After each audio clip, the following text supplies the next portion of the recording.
குட்டீஸ், கதைக்கு போகலாமா? ஒரு அழகான மலை கிராமம் இருந்துச்சு. அங்கே மரங்கள், சின்ன சின்ன குடிசைகள் எல்லாம் காலையில் தெரிகிற சூரிய வெளிச்சத்தில் பார்க்குறதுக்கு ரொம்ப அழகாக இருந்துச்சு. அங்கே ஒரு குடிசை வீட்டில் ஆனந்துன்னு ஒரு சிறுவன் இருந்தான்.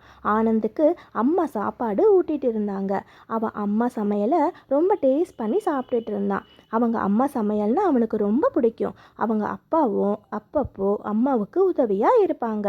அவங்க அம்மா மாலா ஆனந்தை தூங்க வைக்கும்போது நல்ல அறிவுரையை சொல்லுவாங்க. பல கதைகளை படித்து காட்டி தான் தூங்க வைப்பாங்க. அடுத்த நாள் ஸ்கூலுக்கு ஆனந்த் போயிருந்தான். அங்கே மாணவர்கள் எல்லாம் ரொம்ப சந்தோஷமாக விளையாடிட்டு இருந்தாங்க. ஆனந்த் கிளாஸில் கீதான்னு ஒரு பொண்ணு புதுசாக வந்து ஜாயின் பண்ணான். ஆனால் அவள் யார்கிட்டையும் பேச மாட்டா. பேசுகிறப்ப கொஞ்சம் திக்குவா. அதனால் மற்ற மாணவர்கள் எல்லாரும் அவளை கிண்டல் பண்ணுவாங்க. அதனால் அவள் அழுவா.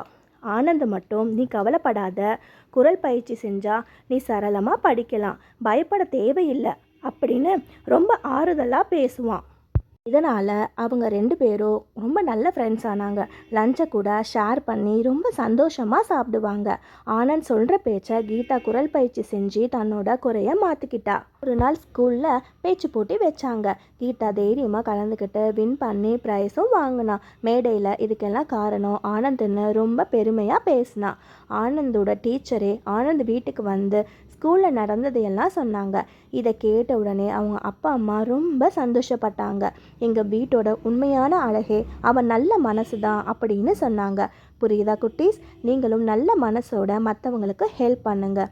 இந்த கதை உங்களுக்கு பிடிச்சிருந்தா லைக் பண்ணுங்கள், ஷேர் பண்ணுங்கள், சப்ஸ்கிரைப் பண்ணுங்கள். பை பை குட்டீஸ்.